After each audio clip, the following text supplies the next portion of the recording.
વિદ્યાર્થી મિત્રો, આપણે ધોરણ 7 વિષય ગણિત માં રેખાઓ અને ખૂણાઓ વિશેનો અભ્યાસ કરીએ છીએ। તેમાં આપણે આગળના વિડિયોમાં છેદિકાથી બનતા ખૂણાઓ વિશેનો અભ્યાસ કરી ચૂક્યા। હવે આપણે આજના વિડિયોમાં સમાંતર રેખાની છેદિકા વિશે અભ્યાસ કરવાનો છે। તો સૌપ્રથમ સમાંતર રેખાની છેદિકા વિશેના કેટલાક મુદ્દાઓ અહીંયા બોર્ડ ઉપર લખીશ, તમે તમારી નોટબુકમાં લખશો। ત્યારબાદ તે મુદ્દાઓની વિશિષ્ટ સમજણ મેળવવા માટે આપણે ઉદાહરણ દ્વારા એ મુદ્દાઓની ચર્ચા કરીશું।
તો વિદ્યાર્થી મિત્રો, આપણે સમાંતર રેખાની છેદિકા વિશેનો અભ્યાસ કરીએ. તો એમાં પ્રથમ મુદ્દો જોઈએ. જો બે સમાંતર રેખાઓને એક છેદિકા છેદે તો અનુકોણની પ્રત્યેક જોડના ખૂણાના માપ સમાન હોય છે. એટલે કે સમાંતર રેખાઓને જે એક છેદિકા છેદે તો એનાથી જે અનુકોણ બને છે એ અનુકોણની પ્રત્યેક જોડના ખૂણાના માપ સમાન હોય છે. હવે આપણે બીજો મુદ્દો જોઈએ કે જો બે સમાંતર રેખાઓને છેદિકા છેદે તો અંતઃયુગ્મ કોણની દરેક જોડ સમાન હોય છે. તો કે જે પ્રમાણે અનુકોણની જોડ સમાન હોય એ જ પ્રમાણે જ્યારે સમાંતર રેખાઓને છેદિકા છેદે તો એનાથી બનતી અંતઃયુગ્મ કોણની દરેક જોડ પણ સમાન હોય છે. પછી આપણે આગળ જોઈએ ત્રીજો મુદ્દો, તો કે જો બે સમાંતર રેખાઓની છેદિકાની એક બાજુના અંતઃકોણ પૂરક હોય છે. તો કે જો બે સમાંતર રેખાઓની છેદિકાની એક બાજુના અંતઃકોણ પૂરક હોય છે. પૂરક હોય છે મતલબ કે એ એમના એકબીજાના માપ સરખા પૂરક થાય છે એમ એ રીતે થશે. તો આ દરેક મુદ્દાની ચર્ચા આપણે ઉદાહરણ દ્વારા સમજીશું. પણ એ પહેલા આપણે આગળના વિડિયોમાં જે ઉદાહરણ જોઈ ગયા હતા એમાં આપણે અનુકોણની જોડ, અંતઃયુગ્મ કોણની જોડ વગેરે જોડ બનાવતે શીખ્યા હતા. હવે આપણે અહીં એક વધુ ઉદાહરણ દ્વારા આ મુદ્દાઓની વધુ સમજ મેળવીશું કે કઈ રીતે અનુકોણની પ્રત્યેક જોડના માપ સરખા હોય છે, અંતઃયુગ્મ કોણની પ્રત્યેક જોડના માપ સરખા હોય છે, કઈ રીતે અંતઃકોણ પૂરક હોય છે. આ દરેક વિશેની માહિતી આપણે ઉદાહરણ દ્વારા સમજીશું જેથી તમને વધુ ખ્યાલ આવશે. તો વિદ્યાર્થી મિત્રો, આ મુદ્દા તમારી નોટબુકમાં નોંધશો.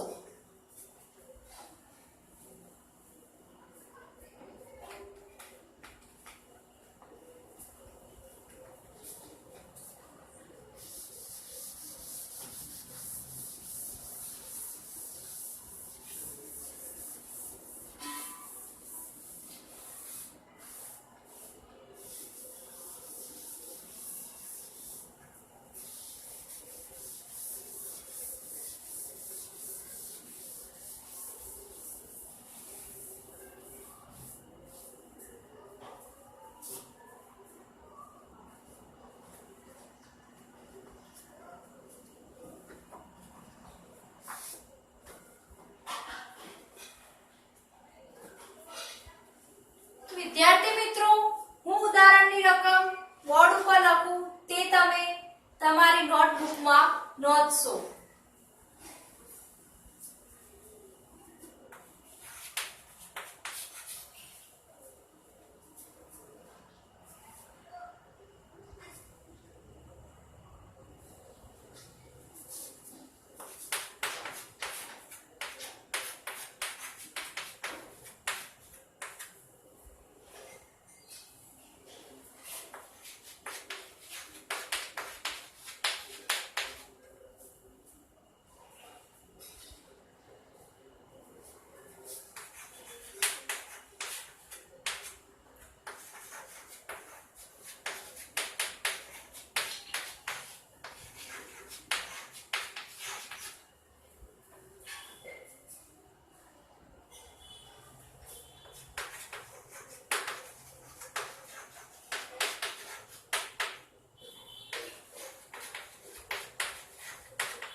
મિત્રો આ આપણી પાસે ઉદાહરણની રકમ છે તે આપણે જોઈએ તો કે xy સમાંતર AB આ જે ચિહ્ન છે એ સમાંતર રેખાઓનું છે જે તમે આગળના ધોરણમાં ભણી ચૂક્યા હશો કે જ્યારે સમાંતર રેખાઓ હોય ત્યારે આ રીતના ચિહ્ન દ્વારા દર્શાવવામાં આવે છે તો કે રેખા xy સમાંતર રેખા AB ને છેદિકા MN P અને Q બિંદુમાં છેદે છે તો કે xy રેખાને MN છેદિકા P અને Q બિંદુમાં છેદે છે જો ખૂણો MPX 50° હોય તો બાકીના બધા જ ખૂણાના માપ શોધો તો આમાં કુલ 8 ખૂણા છે એમાંથી આપણને ખાલી એક જ ખૂણાનું માપ આપેલું છે કે MPX 50° છે તો આપણે આ એક ખૂણાના માપ પરથી બાકીના 7 ખૂણાના માપ શોધવાના છે તો હવે આપણે જોઈશું કે આપણે બાકીના 7 ખૂણાના માપ કઈ રીતે શોધીશું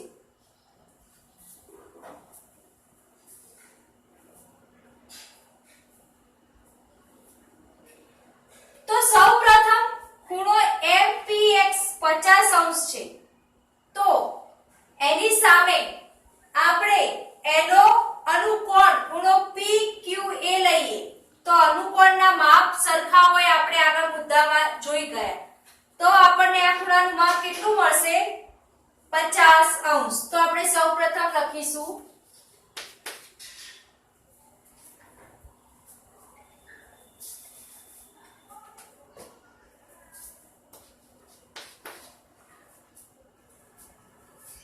ખૂણો MPX બરાબર 50° માટે ખૂણો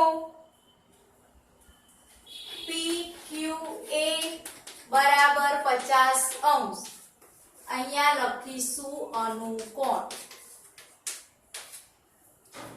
તો કે આ અનુકોણની જોડ હતી તો આપણે આગળ જોઈ ગયા કે અનુકોણની જોડના માપ કેવા હોય સરખા તો એ પ્રમાણે ખૂણો MPX નો અનુકોણ PQA એટલે એનો માપ કેટલું થયું 50° તો આપણને આ ખૂણાનું માપ મળ્યું 50°. જેમ જેમ આપણને માપ મળશે એમ એમ આપણે અહીંયા માપ લખતા રહીશું જેથી આપણને ખ્યાલ આવે કે આપણને કયા કયા ખૂણાના માપ મળ્યા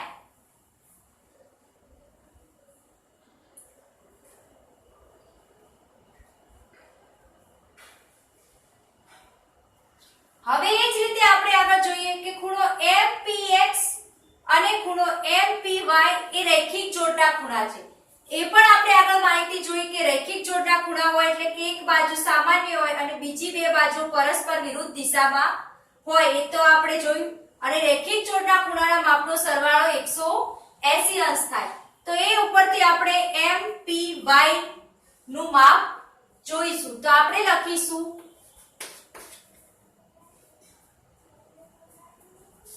કે ખૂણો MPX પ્લસ ખૂણો MPY બરાબર રૈખિક જોડના ખૂણા હોવાથી 180°. અહીંયા લખીશું રૈખિક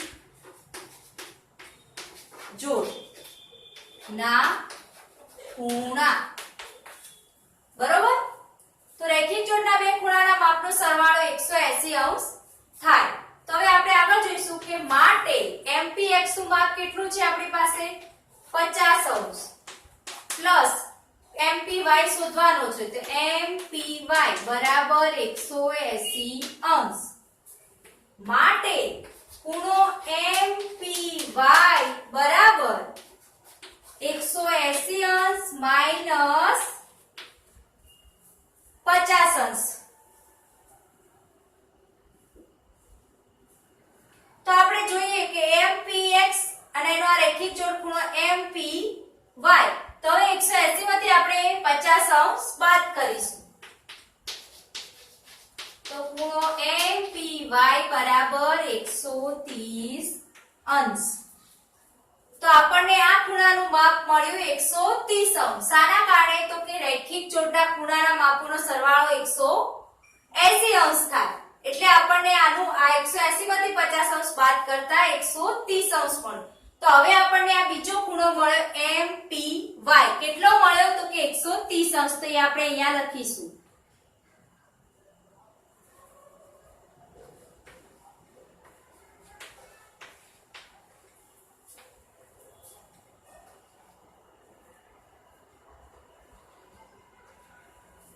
તો હવે ખૂણો આપણને MPY મળ્યો. એનો આપણને માપ મળ્યું 130 અંશ. તો હવે આપણે એનો અનુકોણ જોઈએ. તો એનો અનુકોણ થશે PQB. તો જો આ 130 અંશ હોય તો એના અનુકોણનું માપ પણ સરખું થાય. તો આપણને PQB પણ કેટલો મળશે?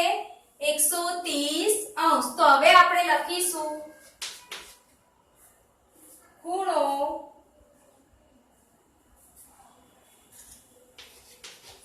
MPY બરાબર 130 અંશ માટે ખૂણો કયો ખૂણો લેવાનો છે?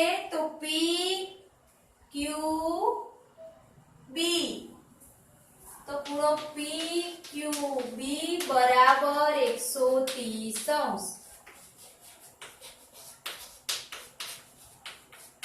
શાના કારણે મળ્યો? તો કે અનુકોણની જોડના કારણે આપણને આ ખૂણાનું માપ મળ્યું 130 અંશ. કયો ખૂણો મળ્યો આપણને? તો આ મળ્યો PQB. તો PQB ખૂણો મળ્યો આપણને 130 અંશ. બરાબર. આપણને એક ખૂણો આપેલો તો એના આપણે અનુકોણને જોડ કરી આ ખૂણો મેળવ્યો.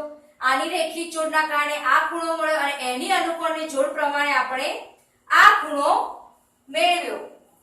હવે આપણે આગળ બીજા ખૂણા મેળવીશું. તો કે ખૂણો એ પહેલા તમે આ તમારી નોટબુકમાં સાથે સાથે નોંધતા રહેજો અને બાકી હોય તો નોટબુકમાં નોંધી લો. એ પછી આપણે આગળ લખીશું.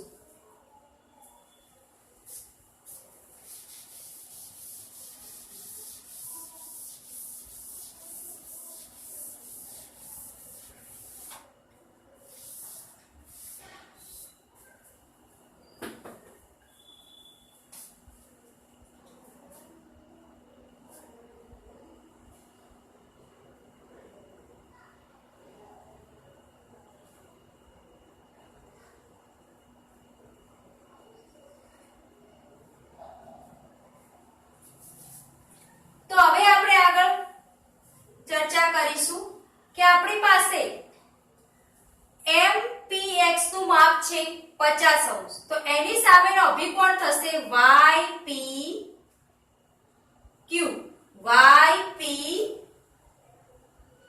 તો અભિકોણની જોડના માપ પણ કેવા હોય? સરખા, એટલે કે સમાન હોય. તો જો આ 50 અંશ હોય તો આ પણ કેટલો થાય? 50 અંશ. તો આપણે લખીશું ખૂણો MPX બરાબર 50 અંશ માટે ખૂણો કયો આવશે? ખૂણો કયો આવશે અભિકોણનો? YPQ. MPX ના સામે ખૂણો અભિકોણ આવશે YPQ. તો એ કેટલો થશે? 50 અંશ. શાના કારણે? તો કે અભિકોણ.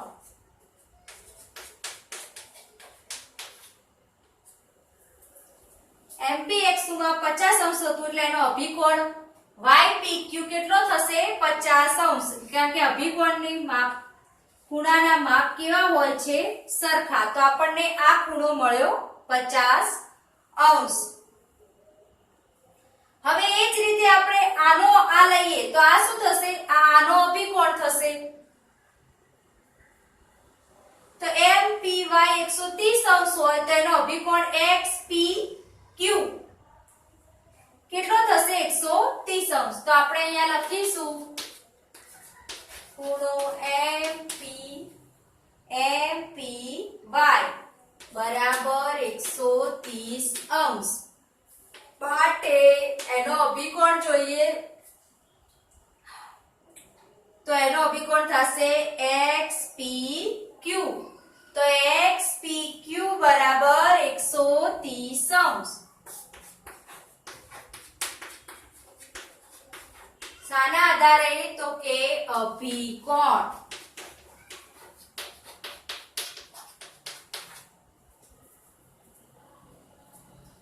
તો આ ખૂણા પરથી આપણે આ ખૂણાનું માપ મેળવ્યું અભિકોણની મદદથી. તો આનું માપ પણ આપણને મળી ગયું 130°. હવે આપણે આ બે ખૂણાઓના માપ શોધવાના છે. તો કઈ રીતે શોધશું? તો આ બે ખૂણાઓના માપ આપણે શોધીશું અનુકોણની રીતે. તો કઈ રીતે? તો જોઈએ. હવે આપણી પાસે ખૂણો છે XPQ 130° નો, બરોબર? અને એનો અનુકોણ છે AQN. તો અનુકોણના માપ પણ સરખા હોય. તો આપણે લખીશું ખૂણો XPQ કેટલો છે? XPQ 130°. 130°. તો માટે ખૂણો AQN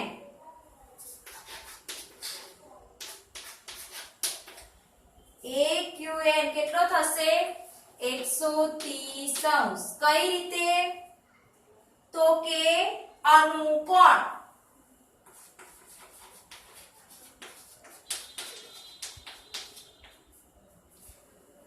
તો આ પ્રમાણે આપણને AQN નું માપ મળ્યું 130°.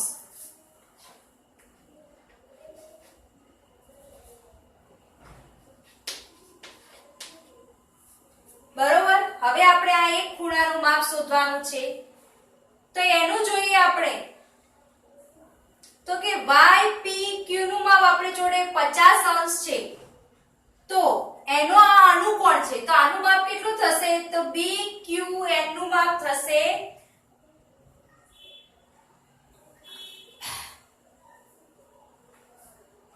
130°.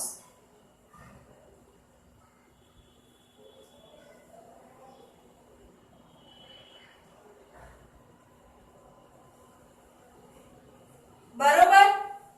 તો આપણે જોઈએ કે YPQ નું માપ 50° છે. તો આનું માપ પણ થશે 50°, કારણ કે અનુકોણની જોડ સમાન હોય.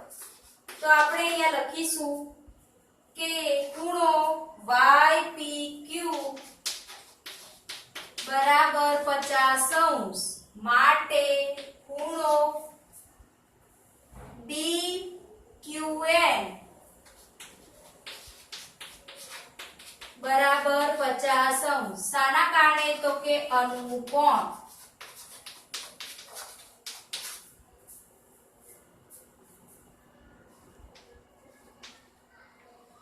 તો આ પ્રમાણે આપણને આ ખૂણાનું પણ માપ મળ્યું, કારણ કે આ અનુકોણની જોડ હતી. તો વિદ્યાર્થી મિત્રો, આ જ પ્રમાણે આપણે અનુકોણ, અભિકોણ, આગળ જોઈ ગયા એમ અંતઃયુગ્મ કોણ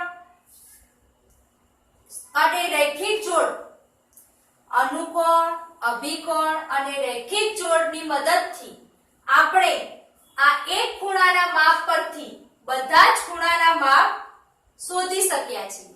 તો વિદ્યાર્થી મિત્રો, આ રીતનું ઉદાહરણ જો તમારી એક્ઝામમાં પૂછાય તો તમે આ રીતે અભિકોણ, અનુકોણ, રૈખિક જોડ વગેરેનો ઉપયોગ કરીને તમે અન્ય ખૂણાઓના માપ શોધી શકો છો.